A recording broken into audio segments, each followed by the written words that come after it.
So let's get straight in. The morality play was really the first kind of play written in the English language, and it was written to explain the morals of the Bible in church. It would be performed in church to people who hadn't learnt to read and write, which was most of the population. And so the characters would take on particular characteristics. These are the 7 deadly sins, and Priestley uses these. So sin number 1, envy, the desire to have an item or experience something that someone else possesses. You will easily spot a character like that. Gluttony, excessive consumption of food or drink. Greed or avarice, it means the same thing. Can easily see that going on in the play. Lust, likewise. Pride, you can easily work out which character is most at fault for their pride. Sloth, laziness, you can see which character is slothful and lazy. And wrath, anger, a little bit more difficult. Let's have a look. So Priestley attaches these 7 sins to the characters because he is writing about Christian morality. 80% of his audience at least would have gone to church every week. And so he's talking to them in a language they understand, a Christian language. So Arthur Birling clearly personifies greed or avarice. Sheila, obviously envy. She's jealous of Eva Smith's good looks. Gerald personifies lust in his affair with Daisy Renton, but also his capitalist greed is even more prominent throughout the play. Eric personifies gluttony with his alcohol intake and also lust in his abuse of Eva. Sybil, of course, personifies pride. She refuses to acknowledge that she's done anything wrong. And then we have 2 characters, Gerald and Eric, who have more than one sin to them. And I think Priestley does that in order to show that Gerald and Eric are much more at fault than all the other characters. I'll explain that a little later on when we deal specifically with Eric. But Gerald really comes off quite lightly. I don't think that Priestley intended that. Priestley intended us to see Gerald as exploiting Daisy Renton and pretending that he loves her, putting her up in a flat simply so that he could have her as a mistress.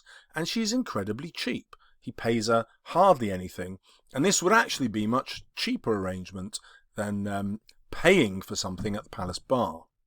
So Priestley's purpose in using these sins is to show that to be a capitalist, you're actually behaving in an anti-Christian manner.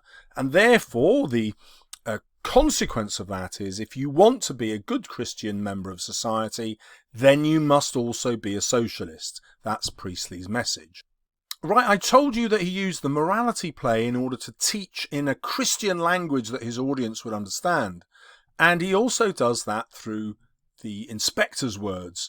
So when the inspector teaches his final lesson, he says, "We are all members of one body." In fact, I went to see a play this weekend where the director changed this language to one society, because of course hardly any of us go to church anymore. But Priestley's audience did, and this phrase comes directly from the Anglican, the Church of England, service. And so he wanted his audience to make that connection between socialism and Christianity. And here you have the quotation from Romans and Corinthians. "So we being many are one body in Christ, and for we being many are one bread and one body, for we are all partakers of that one bread." And here's a picture of the Last Supper, where that tradition comes from, Jesus distributing the bread and wine to his disciples. So every single member of the audience would understand this Christian message and also understand Priestley's point that to be a Christian, you must also have socialist politics. Now, they wouldn't have had to have read the Bible for all of this. They would just have to go to church, because in church you rehearse this in the communion. So the priest breaks the bread and gives it to you as you go up and receive it.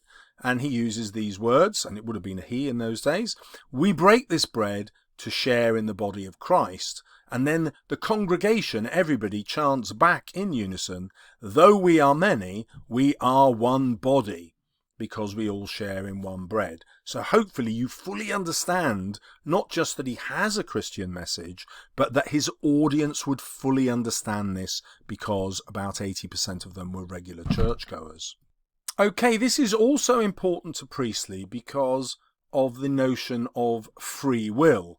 So the story of Genesis, which is the first book of the Bible, where we get the story of Adam and Eve, Adam and Eve are punished because they exercise their free will to go against God. And Priestley is basically saying the same as the church here. You have free will, dear audience, and you can change your behaviour. And one of the easy ways to change your behaviour is to vote for a socialist government, because the play is first written and performed in 1945, and of course that is the year of the general election, which sees the Conservatives defeated, the Capitalists, if you like, defeated, and replaced by a Labour government. And so Priestley is very much writing about the politics of his time. Now, Priestley is also writing for an educated audience, and for that reason he uses literary allusion, and that means references to literature, to literary texts. And he's fascinated by the idea of time and the future. Hopefully you'll recognise here this is Scrooge and the first ghost that he meets, the ghost of his old partner Jacob Marley, because the ghosts in that tale, A Christmas Carol, are the ones who teach Scrooge about the power of changing his ways and altering the future. And that, of course, is the message of the play. If we, the audience, so we take the part of Scrooge here, if we, the audience, change our ways, then we can change the future, not just for ourselves, but for the millions of Eva Smiths and John Smiths. So the idea behind this is that it is a didactic text. So didactic means is teaching a strong message. Yes, so this play is didactic, just as A Christmas Carol is didactic, and it is also a morality tale, as we've seen. It's trying to teach good morals. And here, the job of the ghosts is to teach the protagonist, Scrooge, and the job of Inspector Goole is to teach the Birlings. Ghoul, of course, is a word that sounds like ghoul, the spelling of ghost, and Priestley obviously does that on purpose, not just to suggest that Ghoul has some kind of supernatural power and vision of the future, but also to make a direct link with Dickens's ghost. And the most important one of Dickens's ghost, the last one, is the ghost of Christmas Yet to Come. And if you think about the play, that's what's going on. The inspector is talking about what is yet to come, the ghost of the future. So Priestley's audience would clearly see a parallel between this and the Birling's exploitation of Eva. There's probably only going to be 10 people out of 1,000 people in the audience who haven't read A Christmas Carol. It would be a really basic text that everyone would know. So Priestley emphasises his message by using the same dramatic device that Dickens used when he created Scrooge. And Scrooge is given a glimpse of a tragic future. For those of you who don't know it, there's a young child in the book who dies because Scrooge doesn't help his family as he could have done. And that's exactly what goes on in this play. If the Birlings act as though they've got no personal responsibility for Eva, then she'll die, and I'll explain more about that later. But if they do accept responsibility, then the implication is that second phone call wouldn't have happened and Eva wouldn't have actually died. And the other thing that his audience would have enjoyed so much is that the play pretends to be a detective story, just like the most famous writer of the time, Agatha Christie, would have written. However, he's also stolen a brilliant plot device from Agatha Christie in her book from 1934, Murder on the Orient Express. And now what's crucial about that book is normally the inspector, gathers everybody together at the end of the novel and explains who has done it, and there's a great reveal. But in Murder on the Orient Express, what's happened is that they've all done it. They've all conspired to kill somebody. And you can see how this is Priestley's message. All the Birlings and Gerald have conspired to create set of circumstances which lead to Eva's death. They are all responsible. And so by using this detective story, Priestley can say this is more than a whodunit. It's also a morality tale about consequences. It's also a political tale. Right, now let's consider how he uses the element of tragedy. So tragedy is a theatrical form, okay, and it was invented by a Greek playwright called Aristotle, and any tragedy that's been written since then is kind of influenced by that early Greek form. And Priestley does this deliberately. He says, well, I'm going to stick to Aristotle's rules, which were called poetics. And there were basically three rules. One was that you had to have a unified plot. So the play should all take place with one storyline, not more than one. All the action as well should take place over 24 hours in one day. Now he takes that to a lovely extreme because the action takes place over the time it takes to watch the play. Everything happens in real time. And obviously there needs to be a unity of place, and that's what happens. We don't go anywhere else. Characters leave, but we never follow them. We just stay in the same place. Now the reason that Priestley does that is to show that this is a tragedy, the play is a tragedy, and his wider political purpose is to say, well, our political situation is a tragedy for the working classes. Yeah, that's the moral teaching, the moral lesson, the didactic purpose of his play. Priestley also explores the theme of tragedy through symbols. So the events are symbolic. So Eva's first death and then her second death represents the tragedies of the First and Second World Wars. And so his point here is, if English society had learnt the lessons of the First World War, then the Second World War would never have happened.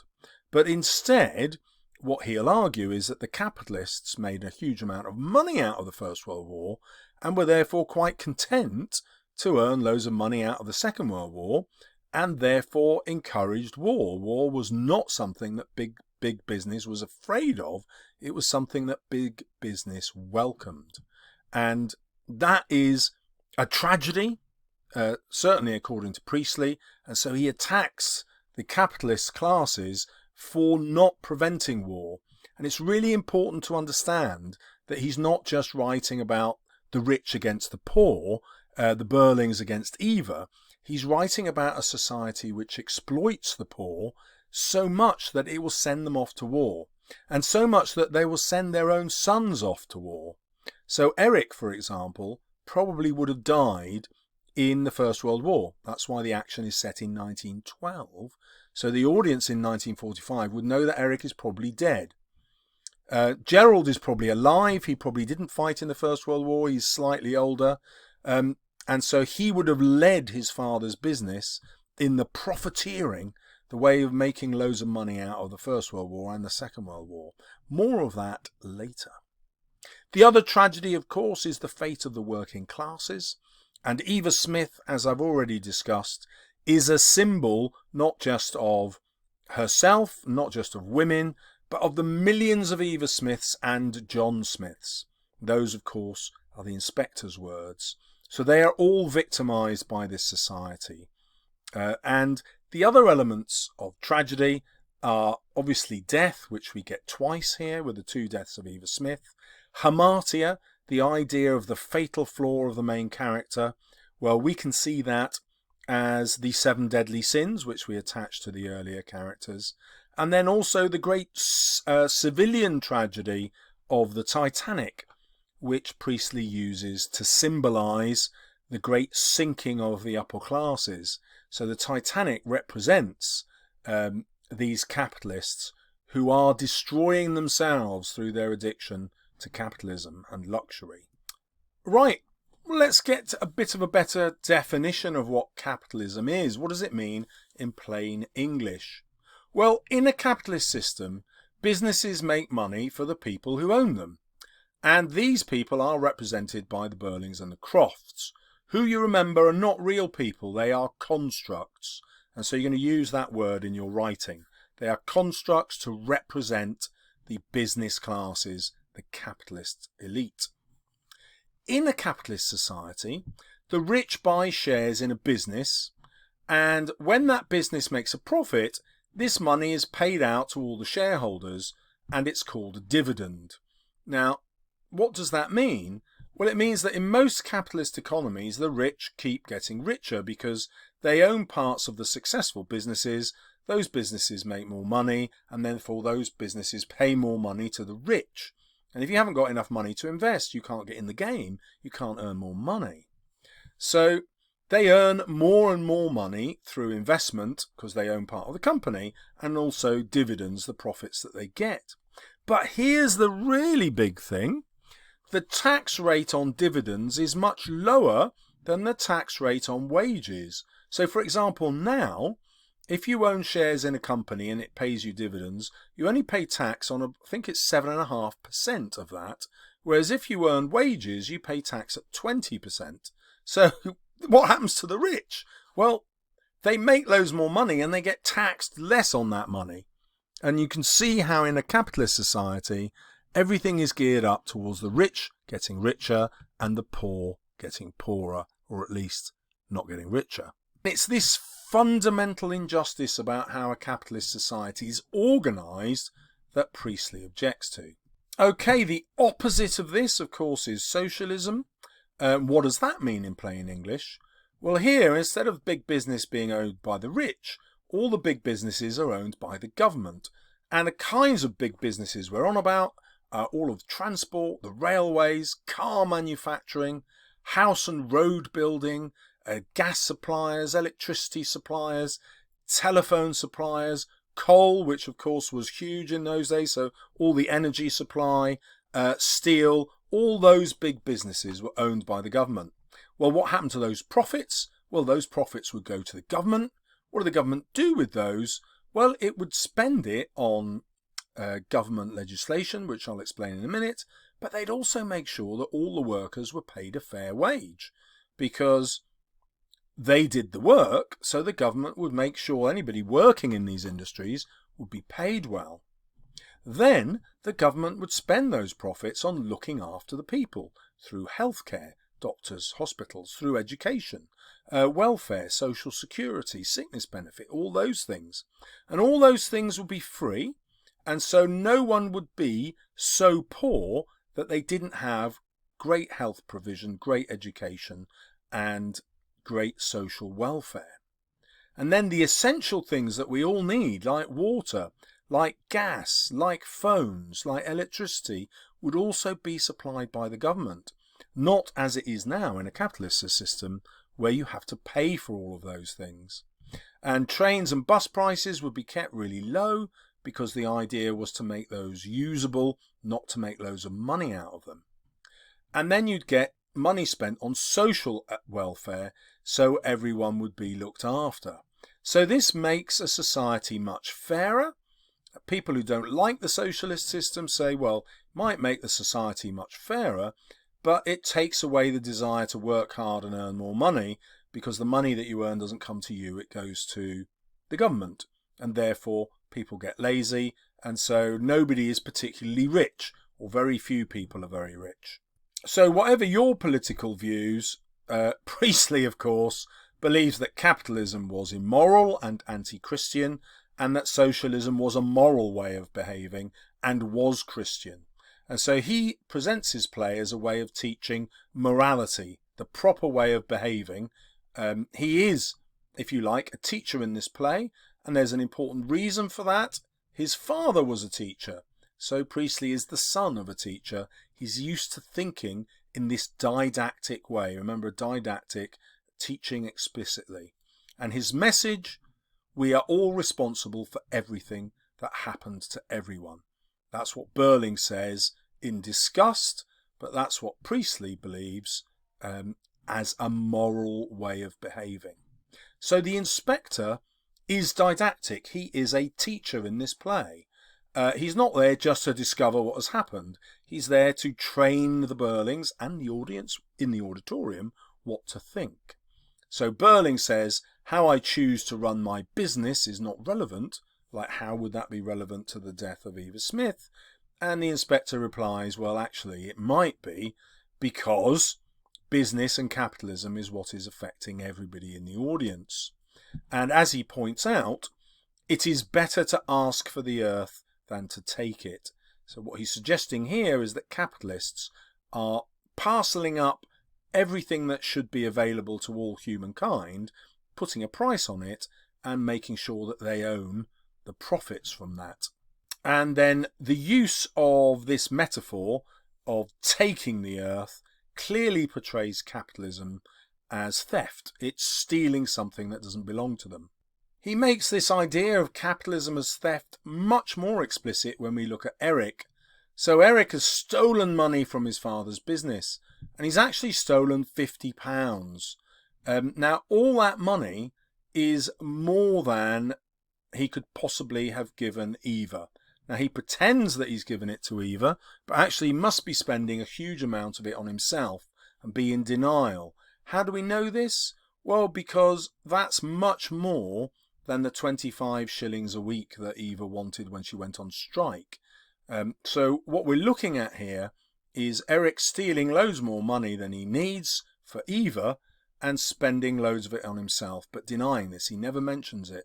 However, an audience of the time would easily do the maths. They would know that £50 is about a year's worth of wages, and he's only been with Eva just a few months. They would clearly see the discrepancy in this number.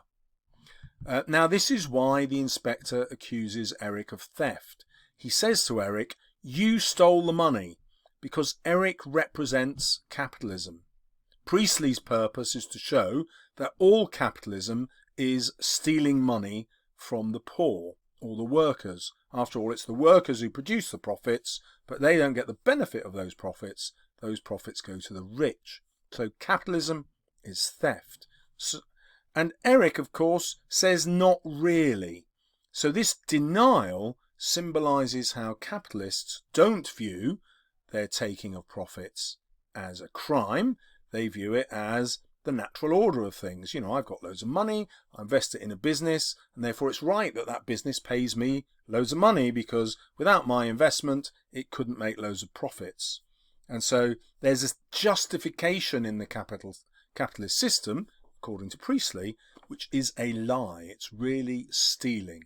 And then we get that quotation again, that he deliberately brings the inspector to the front of the stage to tell us, better to ask for the world than to take it. Now, just in case we've missed the message that the inspector is on the side of the working class, who he thinks are oppressed and deserving of more money, he makes it really obvious by getting Edna, the one working class person in the play, to announce the arrival of the inspector. So they're linked together.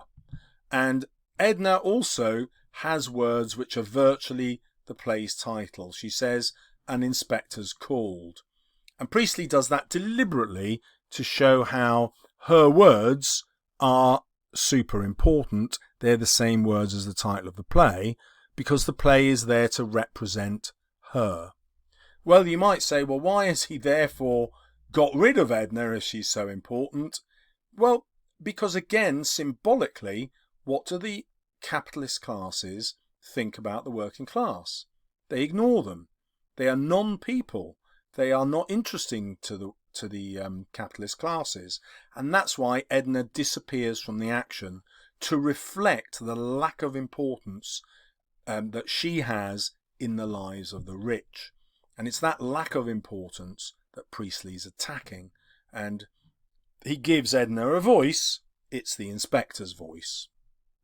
Well, the next theme that we want to talk about is feminism. So Priestley is saying, yes, society is wrong because it's capitalist, but it's also wrong because it's a patriarchy. So in a patriarchal society, men have significant power and women are excluded from power. So it's a society that's run for the benefit of men by men. And the natural consequence of this in a patriarchal and capitalist society is that daughters are less important and they actually get converted into property, so they can be bought and sold like capitalist goods, not like people. Well, how do we see this in the play? Well, Birling is basically selling off his daughter Sheila to Gerald. How do we know this? Well, he's really happy for Sheila to marry Gerald, even after Gerald has confessed to his affair with Daisy Renton. He even talks about this alliance between the two businesses, between Crofts and Birlings, and them having greater prosperity as a result of the marriage.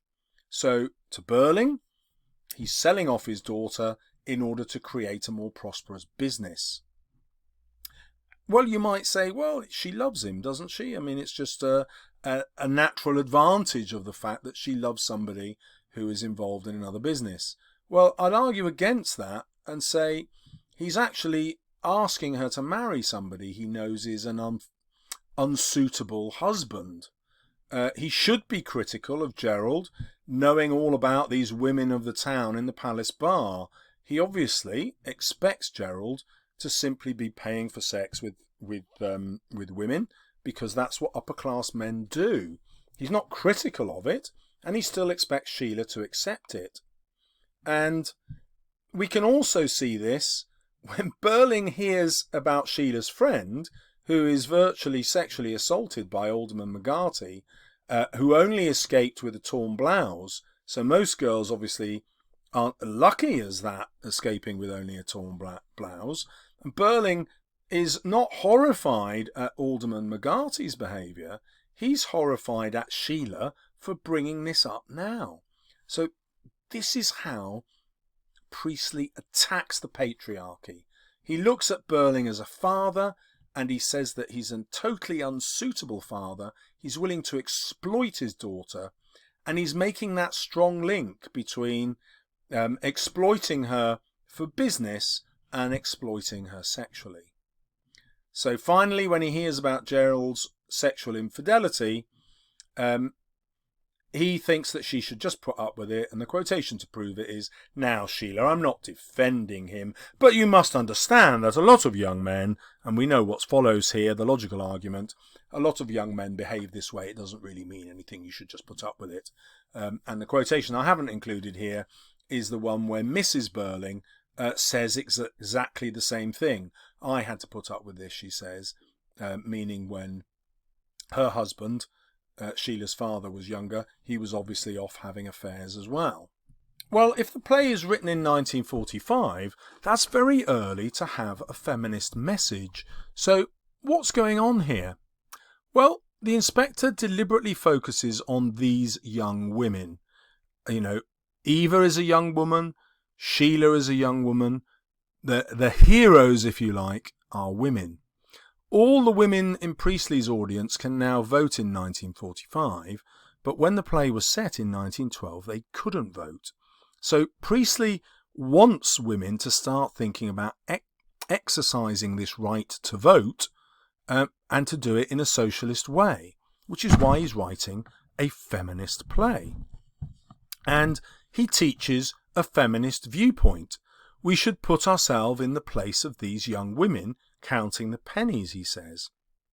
Well, the other reason is, if he'd focused on poor men, which he could have done with a different industry, he wouldn't be able to point out the sexual exploitation of the patriarchal society.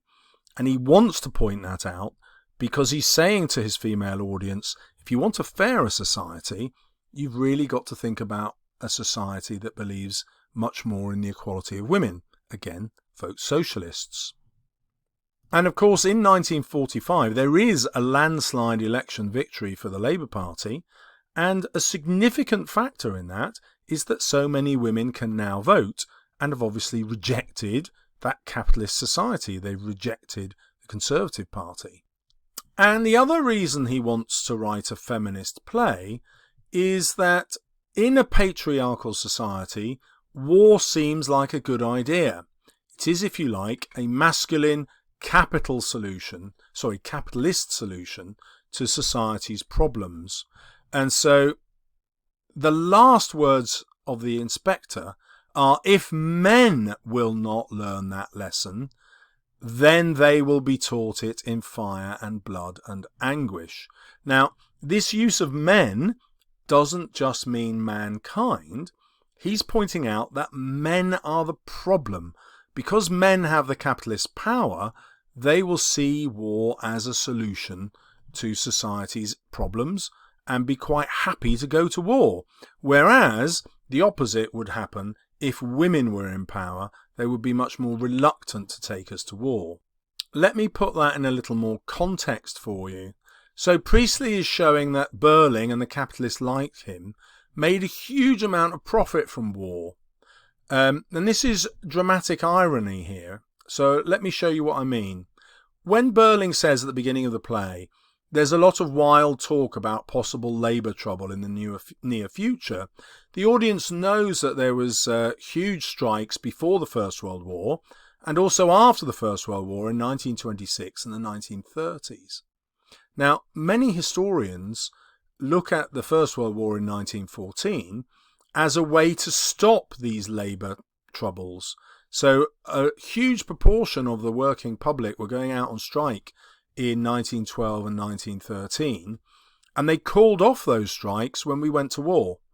So one way of looking at the war is capitalists engineering it, going into war in 1914, in order to keep everybody at work and making money for big business.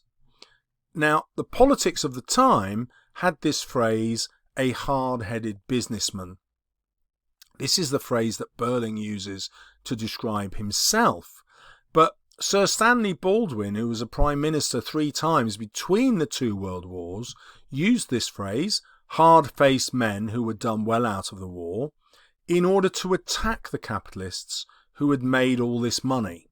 Now, why would they make all this money? Well, because they owned all these factories. And these are the factories that produced all the armaments that were used in war. Well, what about the Birlings and Crofts who are making clothing? Well, you've got about 10 million soldiers in the First World War. Who do you think made their uniforms? Who do you think replaced them? When a soldier died, everything went with them. And you wouldn't just have to replace the man, you would replace the entire uniform as well. You'd replace all their equipment. Well, who made that? The big businessman. And so you can see how big business made an awful lot of money out of men dying. And so when Birling says, and we're in for a time of steadily increasing prosperity, it's traditional to see that as dramatic irony, because the audience knows that the Great Depression is coming, for example. But what those people forget is that Birling is talking about we employers, and the businessmen, the people who made stuff, actually did make a huge amount of money, and they did have loads of increasing prosperity, even while everybody else was poor. Now, Priestley campaigned for the end of wars. He invented the campaign for nuclear disarmament after the Second World War. So he was much more anti-war even than he was anti-capitalist, but he saw the two as connected. So if you got rid of capitalism, you would also get rid of war in Priestley's mind, which is why this is such an anti-war play, and why you need to think about the second death of Eva as signifying the Second World War. Now, it's easy to read this play or watch it and not realise how much Priestley dislikes the behaviour of Gerald. So Gerald represents the true exploitation of women, because Birling just sacks her, Eva just gets her sacked, but the person who uses her most is arguably Gerald. So Gerald says we're respectable citizens, not criminals, to the inspector, but the inspector refuses to accept that. He says, I wouldn't know where to draw the line.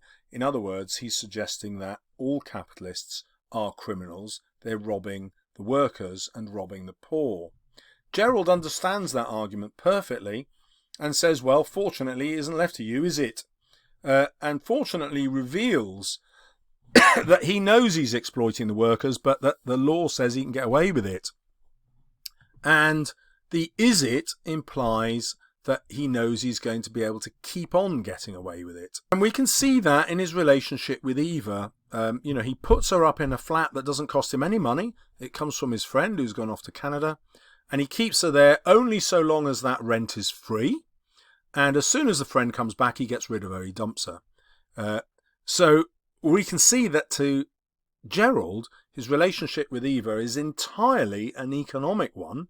And as soon as she starts to cost him any real money, he dumps her. That is the definition of capitalism as exploitation.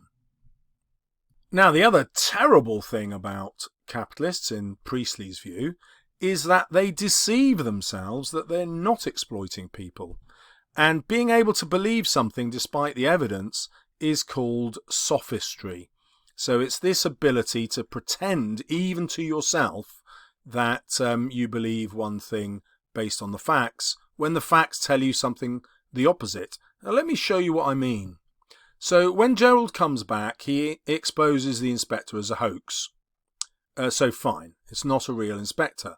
But then he says, how do we know it's the same girl?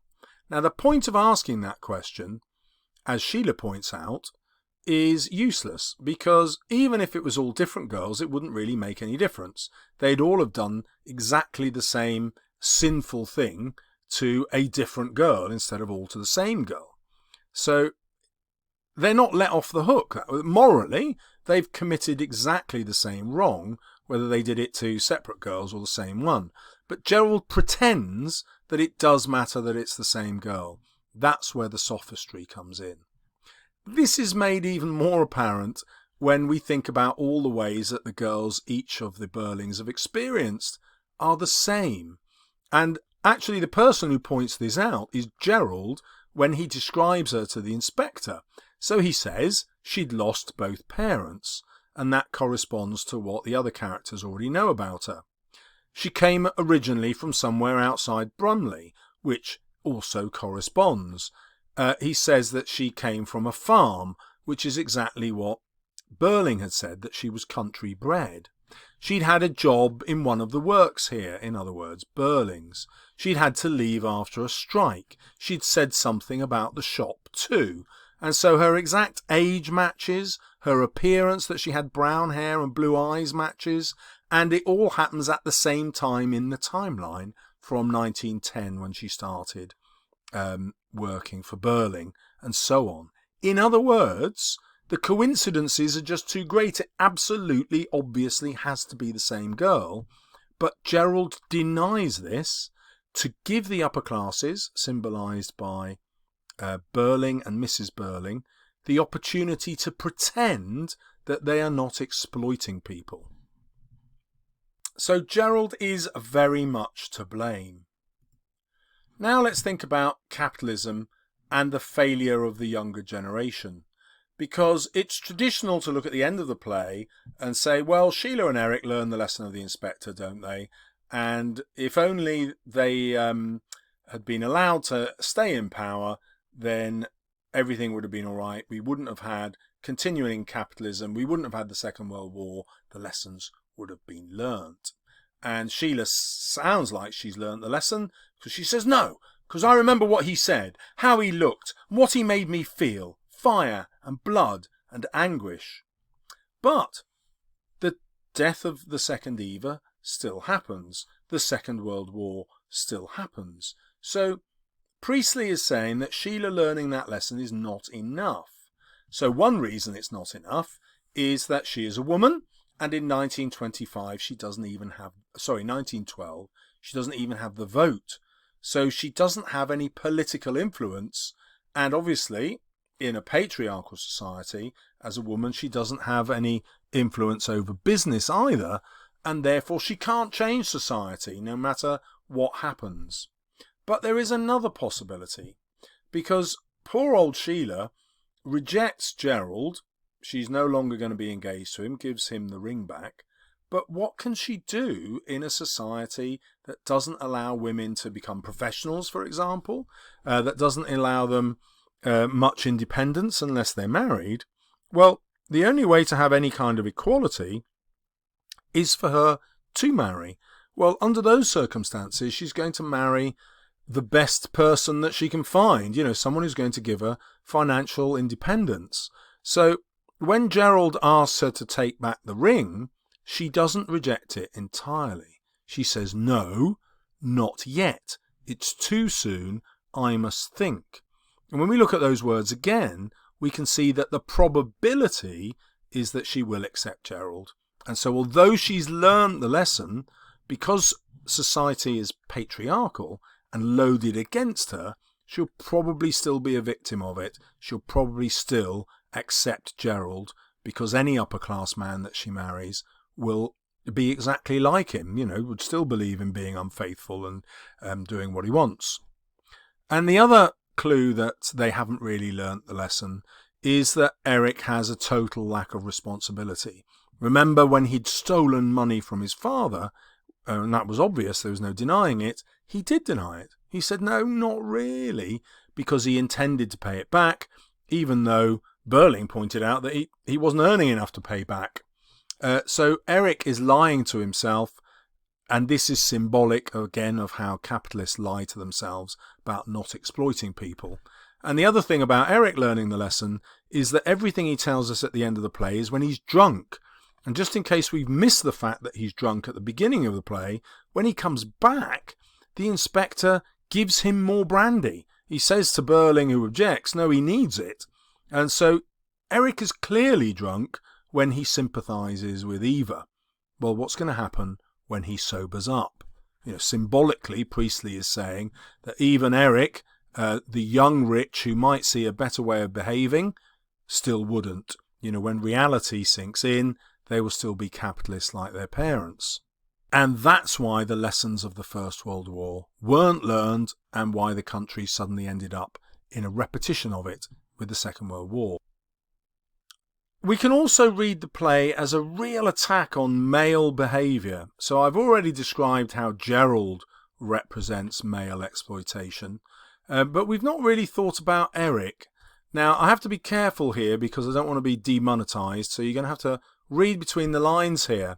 But Eva's choice of suicide is through disinfectant, and the unique property of disinfectant is that it sterilises and cleans. And so what it symbolises for us is that Eva actually wants to get rid of Eric. That's what she's getting rid of here by choosing this form of death. And she disinfects herself of him and their child. Don't forget that it's her child, his child she's carrying. Priestley also makes clear that Eric tried to do the right thing in the sense that he's probably asked to marry Eva. And so the inspector says, did she suggest that you ought to marry her?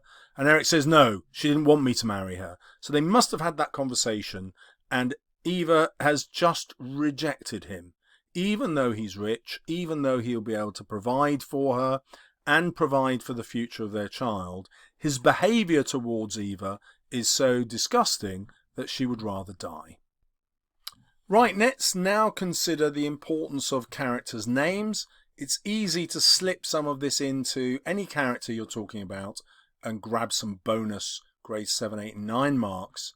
So a daisy is uprooted because it's cut. It's also a symbol of innocence and beauty, but it's also dying from the moment that you pick it.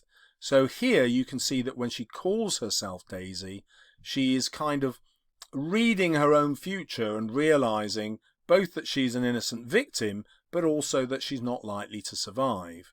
And the fact that she reveals this name to Gerald also suggests that he is responsible for uprooting her, destroying her innocence, and then cutting her off by ending the affair. Then we've got her surname, which she chooses herself, which is Renton, and obviously that means for rent. And this is a way of her realizing that she's choosing this new identity, but essentially she's renting herself out to men like Gerald, even though it's not a transaction done in the palace bar, and she doesn't charge him any money. That's effectively what happens. She needs that illusion that this isn't a financial arrangement, but of course they both know that it is. And then we've got Eva's name. So Eva is very much like the spelling of Eve, and Priestley does this to show that she is every woman. All women are descended from Eve, as are all men, and so she's symbolic of all these working class women who are exploited by capitalist society. Gerald is given a Germanic name, and the original meaning meant rule of the spear. So we can see how this is identified not just with power, but also abuse of power. Eric, the same. It comes from a Viking word, or two Viking words, I and Ricker, meaning ever and ruler. And Priestley's making the point that all male rulers, as in rich capitalists, are all basically like Eric. You know, we sympathise with him, but actually he's the victim of lust and gluttony, and he denies his own responsibility. Then we've got Arthur. So the most famous Arthur, of course, is King Arthur, the King of Albion of England. And Priestley again is pointing out that people like Arthur own the whole country. That capitalists own what we should all own. He's also being ironic because Arthur is seen as an incredibly good king, and this is the opposite of Arthur Birling, who we see as exploiting the poor and not caring about it, and indeed not even caring about his own children. We then have Sheila. So this actually comes from the Romans. It's a Latin name, comes from Cecilia, and she is symbolic in two interesting ways. Cecilia is the feminine form of the word for blind in Latin. Well, how is Sheila blind? Because she is blind to the impact of her actions. When she gets rid of Eva by having her sacked, she doesn't really think that this is a problem. She says she could have taken care of herself. So the inspector has stopped her being blind and helped her see. She is the one who learns the lesson. But the other interesting way is, though she learns that lesson, she's powerless to act on it because she lives in a patriarchal society. Now we come to her mother, Sibyl. So in Greek and Roman legend, there were 10 Sibyls. What was a Sibyl? Well, this was a female prophet at different Greek holy sites. So they were looked up to and worshipped, and they were believed to have divine knowledge. They'd understand what the gods wanted. And so this is hugely ironic to Priestley because he deliberately portrays her as being completely ignorant. And so the irony is Sibyl is named after people who can see into the future and have divine knowledge, but she is effectively blind, whereas Sheila, who is named after a saint who is blind, is able to see. She comes to see the world through the inspector's eyes. And then obviously the symbolism of ghoul, which we've already touched upon. So the key thing to remember is that Priestley does this deliberately. Now we have some bonus features. So quantum physics, if you're going for a grade 9, you'll quite enjoy this. So Schrödinger was a physicist in 1935. Priestley was passionately interested in physics, believe it or not, and he came up with this thought experiment to explain the difference between a particle and a wave. And so he said, well, you've got to think about things like this. He says, imagine that we've locked a cat in a steel box for 1 hour. Now in the cage there's a phial of acid. There it is. And its trigger is an atomic particle. So when that atomic particle decays, it will trigger the phial to release the acid. So here we've got the lid. If the particle decays, that acid gets released and the cat dies. But if the particle doesn't decay, the acid doesn't get released, the cat lives. Now, what happens at the quantum level is that the particle isn't just a particle, it's also a wave. This is a bizarre idea. And the even more bizarre idea is that it only becomes either one or the other, a particle or a wave, when it is observed. So in Schrödinger's experiment, the particle is both a particle and a wave, and it doesn't decay because it's not just a particle. But as soon as you open up the box, it then either decays and becomes the particle, or it doesn't decay and remains a wave. So it only changes into its actual state when it's observed. So the cat is therefore alive because the particle is in fact a wave, but the cat is also dead because the wave is in fact a particle. It doesn't have one finite state. Well, this is what we've got with Eva. She's neither alive nor dead when the inspector is teaching the lesson to the Birlings. She is in this liminal state, an in-between state, alive and dead. And it's only when the Birlings deny that they're responsible and choose not to change their ways that, if you like, the metaphorical box is open and and Eva then becomes dead, and we have the second phone call. So what Priestley is getting at here is that the family's decisions have the complete choice of whether Eva dies or not. This is another way that you can say, well, possibly Sheila and Eric don't actually change their ways, because if they did, it wouldn't be so clear-cut. Eva would still be alive. Or you could argue that, yes, they do change their ways, but because of the way society is structured, it's not enough to save her. One part of the structure is that women have no power, so Sheila can learn the lesson but not achieve anything, and Eric can learn the lesson but is very likely to be killed in the First World War, which, you remember, is a capitalist economic move to make more profits. So hopefully you understood that fascinating lesson I taught you there, but don't worry if you didn't. Just have a read of that. If it makes sense to you, use it. If it doesn't make sense to you, hey, ignore it. You might be curious about why the Second World War is going on, and Priestley's writing about events just before the First World War. Now that's a really interesting question, and there was something about the British psyche, the way that people thought about the First World War. So the First World War was so horrifying that nobody really wrote any novels about it. The first real book of any power about the First World War was written 4 years after by T.E. Lawrence. He called it The Seven Pillars of Wisdom, and it's now a classic, but he only ever sold 8 copies because people refused to read about the First World War so recently after it happened. They just couldn't bear it.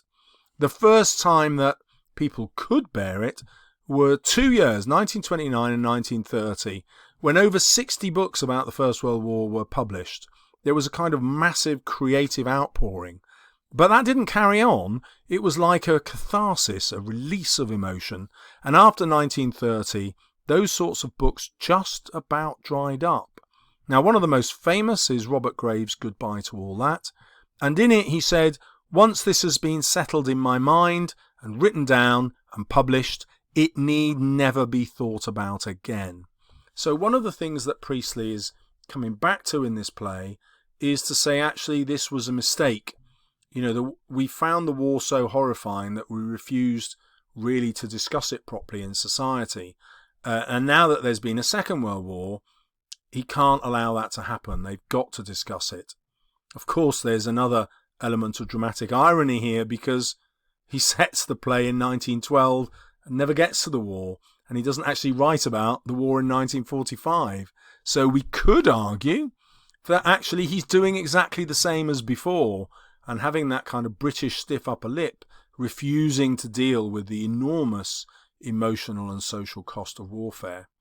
Now, it's also worth asking why Priestley decided to choose the textile industry. He could have chosen any industry that women were involved in. The textile industry is an obvious one there.